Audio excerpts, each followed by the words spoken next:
Қайырлы күн достар, сіздермен бүгін үй жағдайында осындай керемет зебра пирогын жасайтын боламыз. Видеоның соңына дейін міндетті түрде көріңіздер. Бізге осындай видеода көрсетілгендей ингредиенттер қажет болады. Әдеттегідей барлығын толығымен описаниеде көрсетіп өтетін боламын. Енді ұнымызды електен өткізіп алып, оның үстінен қопсытқышымызды, ванилинімізді, яғни құрғақ заттарымызды және аздап шым-шым тұзымызды салып алып, араластырып алатын боламыз. Барлық құрғақ заттарды осылай біркелкі етіп араластырып, бір шетке қойып қоятын боламыз.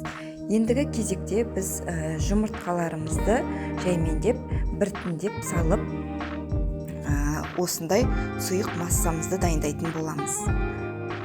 Жұмыртқаларымызды барлығын осылай саламыз, жақсылап араластыратын боламыз. Бұндай пирог сіздерге өте ұнайды деген ойдамын. Енді жұмыртқамыздың үстіне шекерімізді салып, осындай венчиктің көмегімен араластырып аламыз. Немесе миксердің көмегімен де араластыруға болады. Енді оның үстінен 30 граммдай сары майымызды салып, араластыратын боламыз. Сары майды аздап микротолқынды пеште қыздырып алсаңыздар болады. Оның үстінен 400 граммдай қаймағымызды салып араластыратын боламыз. 20% немесе 25% сметананы, яғни қаймақты пайдалансаңыздар болады. Енді дайын болған сұйық массамызды құрғақ массамыздың үстіне құйып, жақсылап қамыр дайындайтын боламыз. Яғни бізде бұл жерде қамырымыз қою сметана, яғни оладьи дайындайтын қамыр сияқты болуы керек. Міндетті түрде жақсылап араластыру керек, ешқандай түйіршіктер қалмау керек. Енді дайын болған массамызды теңде 2 бөлікке бөліп аламыз. Мен бұл жерде көз мөлшерімен теңде 2 бөлікке бөліп алдым. Егер де сіз нақты теңде қылып бөлгілеріңіз келсе, онда таразына пайдалансаңыздар болады. Енді массамыздың бір бөлігіне 3 ас қасық какао ұнтағын салып, жақсылап араластырып алдым.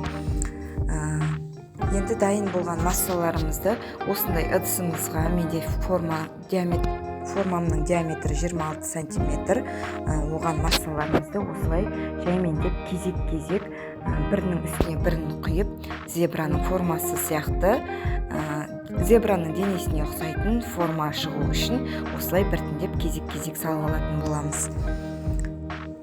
Осылай кезек-кезек саласыздар, және барлығы біркелкі болу үшін осылай жаймен қасықпен жайып алсаңыздар да болады. Бұндай пирог, бұл зебра пирогының классикалық варианты болып есептеледі, әртүрлі жолдармен жасалады. Менде бұл жерде зебра пирогын классический вариант, яғни классикалық вариантпен жасадым. Енді соңында барлық массамызды құйып болғасын бір тегіс болу үшін осылай шетіне жайып ұрғылап алдым. Дайын болған қамырымызды алдын ала қыздырылған 180-200 градус пеште 30-40 минутта пісіріп алдым. Міне менде осындай пирог дайын болды. Оны біз осындай зубочисткамен немесе шпажканың көмегімен тексеріп алатын боламыз. Дайын болған пирогымызды аздап салқындатып аламыз да, одан кейін оны ыдысынан босатып аламыз.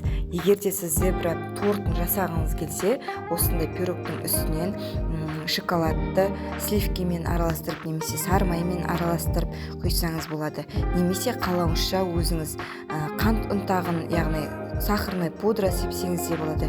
Кез келген бетіне глазур жасасаңыз да болады. Өзіңіздің қалауыңызша әрлеп осындай тәтті қылып берсеңіздер болады. Мен енді осылай ешқандай глазурсыз осылай дайындадым. Міне көріп тұрғаныңыздай әлде де пирогымыз ыстық болып тұр. Енді оны ыдысымызға осылай салып, балаларымызға ұсынатын боламыз. Міне осындай пирог шықты. Өте жұмсақ, өте дәмді, өте тәтті пирог шығатын болады. Бұл бестің шайына өте керемет тез дайын болатын пирогтардың бірі болып саналады.